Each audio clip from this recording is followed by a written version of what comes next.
Shalom, selamat pagi. Bagaimana kabarnya? Saya harap semuanya dalam keadaan sehat dan berbahagia pada hari ini. Kembali kita bertemu di dalam sekolah minggu Gereja Baptis Efrata, kelas remaja, dewasa, dan senior. Sebelum kita belajar bersama-sama, mari kita berdoa. Bapa, terima kasih untuk hari ini kembali kami boleh bertemu untuk bersama-sama belajar kebenaran firman-Mu. Bila Tuhan akan menolong kami, memberkati kami, berikan hikmat dan marifat yang daripada Engkau, supaya kami boleh mengerti dan memahami setiap isi firman yang kami baca dan kami renungkan dan kami pelajari pada pagi hari ini. Supaya kami terus bertumbuh di dalam Kristus, menjadi dewasa di dalam kebenaran firman-Mu. Tolong kami Tuhan, apabila kami tidak mampu untuk memahami, biarlah Roh Kudus-Mu yang akan menuntun kami untuk memberikan pengertian yang benar untuk setiap apa yang kami dengarkan pada pagi hari ini. Kami menyerahkan setiap murid-murid yang ada di rumah, yang sedang menyimak dan belajar kebenaran firman Tuhan dalam sekolah minggu ini. Apapun keadaan mereka, bila Tuhan akan berkati. Yang sakit Tuhan akan sembuhkan, yang memiliki beban permasalahan Tuhan akan berikan jalan keluar, dan yang memiliki pergumulan Tuhan akan menolong mereka, menguatkan mereka, sehingga kami terus bersukacita untuk terus memuji dan memuliakan nama-Mu. Terima kasih Bapa, kami serahkan setiap kami masing-masing, biar Tuhan bekerja secara luar biasa dalam kehidupan kami, memberkati dan menolong kami di dalam belajar pada pagi hari ini. Di dalam nama Tuhan Yesus Kristus kami sudah doa, amin. Tidak terasa kita sudah masuk di bulan terakhir di tahun 2020. Sebentar lagi kita akan merayakan Natal dan kita sedang mempersiapkannya. Dan tidak lama lagi kita akan memasuki tahun 2021. Dan hari ini juga sudah tidak terasa kita sudah masuk ke dalam pelajaran yang 11 tentang sikap benar beserta perjamuan Tuhan. Pasti Bapak Ibu Saudara semuanya sudah pernah mengikuti perjamuan Tuhan. Tetapi mari kita akan mengkoreksi dan belajar kembali bagaimanakah sebenarnya sikap yang benar di dalam mengikuti perjamuan Tuhan. Kita lihat di dalam 1 Korintus pasal 11 ayat 17 sampai 34. Saya akan menolong membacakan, Bapak Ibu Saudara bisa menyimak melalui Alkitab masing-masing di rumah. 1 Korintus pasal 11 ayat 17 sampai 34. Kebiasaan-kebiasaan yang salah dalam perjamuan malam. Dalam peraturan-peraturan yang berikut, aku tidak dapat memuji kamu sebab pertemuan-pertemuanmu tidak mendatangkan kebaikan, tetapi mendatangkan keburukan. Sebab pertama-tama aku mendengar bahwa apabila kamu berkumpul sebagai jemaat, ada perpecahan di antara kamu, dan hal itu sedikit banyak aku percaya. Sebab di antara kamu harus ada perpecahan supaya nyata nanti siapakah di antara kamu yang tahan uji. Apabila kamu berkumpul, kamu bukanlah berkumpul untuk memakan perjamuan Tuhan, sebab pada perjamuan itu tiap-tiap orang memakan dahulu makanannya sendiri, sehingga yang seorang lapar dan yang lain mabuk. Apakah kamu tidak mempunyai rumah sendiri untuk makan dan minum, atau maukah kamu menghinakan jemaat Allah dan memalukan orang-orang yang tidak mempunyai apa-apa? Apakah yang kukatakan kepada kamu, memuji kamu? Dalam hal ini aku tidak memuji.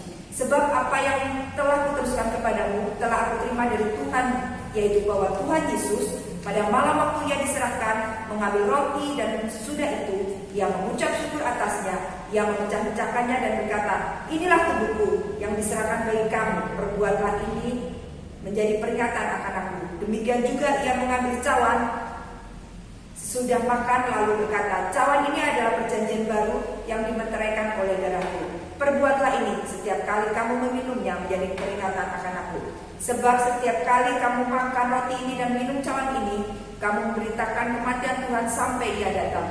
Jadi barang siapa dengan cara yang tidak layak makan roti atau minum cawan Tuhan, ia berdosa terhadap tubuh dan darah Tuhan.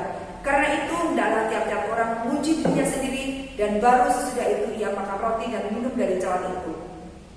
Karena barang siapa makan dan minum tanpa mengakui tubuh Tuhan, ia mendatangkan hukuman atas dirinya. Sebab itu banyak di antara kamu yang lemah dan sakit, dan tidak sedikit yang meninggal. Kalau kita memuji diri kita sendiri, hukuman tidak menimpa kita. Tetapi kalau kita menerima hukuman dari Tuhan, kita dididik supaya kita tidak akan dihukum bersama-sama dengan dunia. Karena itu saudara-saudaraku, jika kamu berkumpul untuk makan, matikanlah nantikanlah olehmu seorang akan yang lain. Kalau ada orang yang lapar, baiklah ia makan dahulu di rumahnya, supaya jangan kamu berkumpul untuk dihukum. Hal-hal yang lain akan kuatur kalau aku datang. Di dalam jatimtribunnews.com beberapa waktu yang lalu ada sebuah berita bahwa Kapolda Jawa Timur menyuruh Kapolsek Gubeng keluar dari ruang pertemuan karena Kapolsek Gubeng tersebut tertidur pada saat mengikuti rapat koordinasi pembatasan sosial berskala besar dan pembentukan kampung tangguh di Jawa Timur. Berita tersebut juga menyebutkan bahwa kemungkinan Kapolsek Gubeng akan dicopot dari jabatannya. Untuk mengikuti acara resmi manusia diperlukan keseriusan. Jika peserta menunjukkan kurangnya penghargaan kepada esensi acara, materi, pembicara ataupun kepada pribadi yang sedang memimpin, pastilah peserta tersebut akan mendapatkan teguran. Demikian pula ketika kita mengikuti ibadah di dalam rumah Tuhan, mengikuti upacara gereja, Tuhan menghendaki supaya kita juga mengikutinya dengan penuh keseriusan. Karena Tuhan lebih daripada manusia. Demikian pula di dalam kehidupan kita seharusnya kita juga menunjukkan sikap yang benar ketika kita mengikuti ibadah dan juga upacara-upacara gereja. Hari ini kita akan belajar bagaimanakah sikap yang benar di dalam mengikuti perjamuan Tuhan. Hal yang pertama yang kita pelajari adalah perjamuan Tuhan adalah waktu untuk mengingat. 2 kali frase menjadi peringatan akan aku diulang pada ayat yang ke-24 sampai yang ke-35. Berarti bahwa perjamuan Tuhan dimaksudkan untuk mengingat pengorbanan Tuhan Yesus Kristus bagi setiap orang yang berusaha. Mengingat bukan sekedar memasukkan Yesus ke dalam pikiran kita, tetapi lebih daripada itu.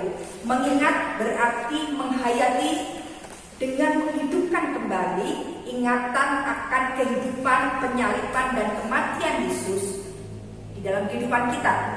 Beberapa hal yang bisa diingat tentang Yesus dalam perjamuan Tuhan antara lain yaitu kerelaannya untuk menjelma menjadi manusia hina, kesetiaannya untuk menanggung siksaan salib, kasihnya untuk menggantikan tempat kita dihukum, pengorbanannya untuk menyerahkan nyawa bagi banyak orang dan masih banyak lagi. Jika dalam waktu yang singkat itu kita mengingat Yesus, maka kita akan semakin serius untuk mengikuti perjamuan Tuhan. Hal yang kedua, perjamuan Tuhan adalah waktu untuk merenung. Ayat 24 menyatakan, inilah tubuhku yang diserahkan bagi kamu. Lalu ayat yang ke-25 menyatakan, cawan ini adalah perjanjian yang baru yang dimateraikan oleh darahku. Perjamuan Tuhan menjadi kesempatan untuk merenung arti pengorbanan Tuhan kita Yesus Kristus bagi kehidupan kita secara pribadi. Paulus menulis dalam 1 Timotius pasal 1 ayat 15. Kristus Yesus datang ke dunia untuk menyelamatkan orang berdosa, dan di antara mereka akulah yang paling berdosa. Adalah benar menurut Alkitab bahwa Yesus mati bagi orang berdosa. Tapi apakah itu ada maknanya bagi kita secara pribadi? Jika ya, maka seharusnya cara hidup kita menunjukkan penghargaan terhadap pengorbanan Yesus Kristus, di mana kita berjuang untuk hidup seturut kehendaknya. Dengan demikian, kita tidak lagi bermain-main dalam mengikuti perjamuan Tuhan. Hal yang ketiga, perjamuan Tuhan adalah waktu untuk menyatakan posisi kita. Ada banyak orang di dunia ini yang tidak percaya kepada Yesus Kristus, baik pribadinya sebagai Allah manusia sejati, kematian dan kebangkitannya, keberadaannya sebagai Tuhan dan Juru Selamat, maupun fakta-fakta Alkitab lainnya. Perjamuan Tuhan menolong kita untuk menyatakan posisi kita bahwa kita ada di pihak Tuhan Yesus Kristus. Dalam arti kita percaya bahwa Tuhan Yesus Kristus adalah Tuhan 100% Allah manusia sejati, dan Dia telah lahir, mati, bangkit dan naik ke surga dan akan datang kembali bagi kita semuanya. Itulah Makna perjamuan Tuhan yaitu waktu untuk menyatakan posisi kita bahwa kita adalah orang-orang yang percaya kepada Tuhan Yesus dan memiliki pengharapan di dalam Dia. Yang keempat, perjamuan Tuhan adalah waktu untuk memberitakan karya Kristus. Ayat 26 menyatakan, kamu memberitakan kematian Tuhan sampai Ia datang. Kata memberitakan dalam bahasa Yunani dapat juga berarti mendeklarasikan secara terbuka, memproklamirkan, mengkhotbahkan, dan merayakan. Selain menjadi kesempatan memuji Kristus atas pengorbanannya, perjamuan Tuhan menjadi seperti sebuah khotbah yang diperadakan. Frase kamu memberitakan kematian Tuhan sampai Ia datang berarti dengan perjamuan Tuhan kita memberitakan penyaliban, kematian, kebangkitan, kenaikan ke surga, dan kedatangan Yesus kembali. Inilah Injil Yesus Kristus, baik dalam bentuk upacara perjamuan Tuhan maupun dengan penjelasan makna perjamuan Tuhan. Berita Injil Yesus Kristus perlu diberitakan khususnya bagi orang-orang yang tidak percaya sampai Tuhan datang kembali. Hal yang kelima yaitu perjamuan Tuhan adalah waktu untuk memantapkan harapan. Kembali ke ayat 26. Kamu memberitakan kematian Tuhan sampai Ia datang.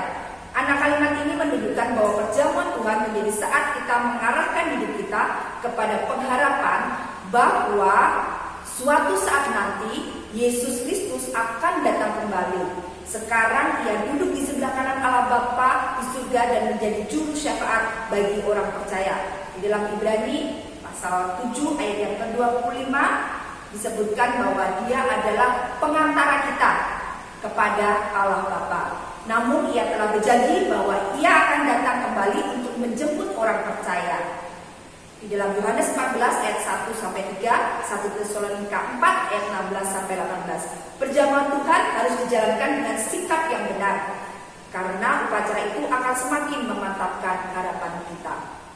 Yang keenam, perjamuan Tuhan adalah waktu untuk introspeksi diri.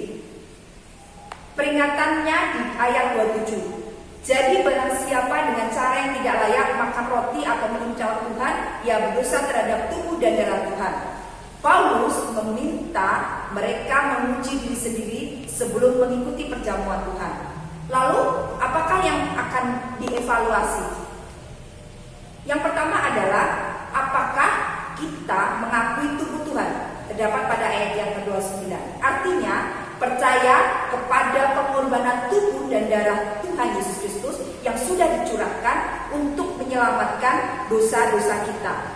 Jika kita tidak percaya tentang semuanya itu, maka akan ada pendisiplinan, yaitu bisa berupa kelemahan tubuh ataupun sakit, bahkan kematian. Yang kedua adalah, apakah kita tidak serakah, egois, atau apakah kita masih ada perselisihan dan menimbulkan perpecahan? Kita perlu koreksi diri. Karena pada saat itu jemaat Korintus menggabungkan perjamuan kasih dengan perjamuan Tuhan. Namun ada yang serakah dan egois, sehingga menimbulkan perselisihan bahkan perpecahan di dalam jemaat. Jadi kita perlu introspeksi diri, mengevaluasi diri sebelum kita mengikuti perjamuan Tuhan. Yang ketiga yang perlu kita evaluasi, yaitu apakah semua dosa yang sudah kita lakukan sudah kita selesaikan dengan Tuhan. Kata menguji berarti membuktikan sesuatu itu layak atau tidak layak. Ini bukan berarti peserta perjamuan Tuhan adalah orang-orang yang harus tanpa dosa, orang-orang yang benar-benar suci. Tidak, tetapi kita semuanya boleh mengikuti perjamuan Tuhan. Yang perlu kita lakukan adalah terlebih dahulu kita mengakui dosa-dosa kita kepada Tuhan. Karena ketika kita mengakui dosa-dosa kita, maka kita dilayakkan. Di dalam 1 Yohanes pasal 1 ayat 9, Tuhan Yesus menjadikan bahwa ketika kita mengaku setiap dosa-dosa kita, maka Allah kita yang adil akan mengampuni dan menyucikan kita dari segenap dosa kita. Dan itu menjadikan kita layak untuk mengikuti perjamuan Tuhan. Jadi itulah hal-hal yang bisa kita pelajari pada hari ini, bagaimana seharusnya sikap kita ketika kita mengikuti perjamuan Tuhan.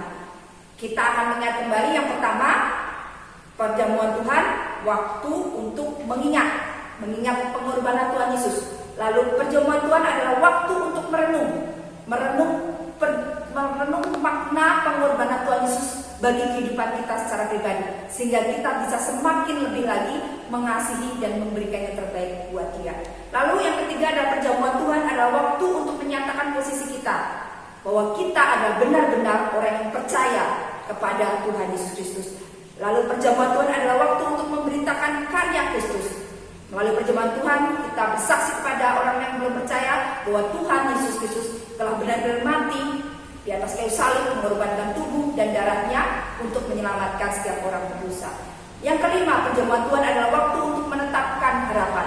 Di dalam kepercayaan kita kepada Yesus Kristus ada harapan yang tidak sia-sia, bahwa kehidupan kekal dan Dia akan datang kembali, itu pasti dikenapi.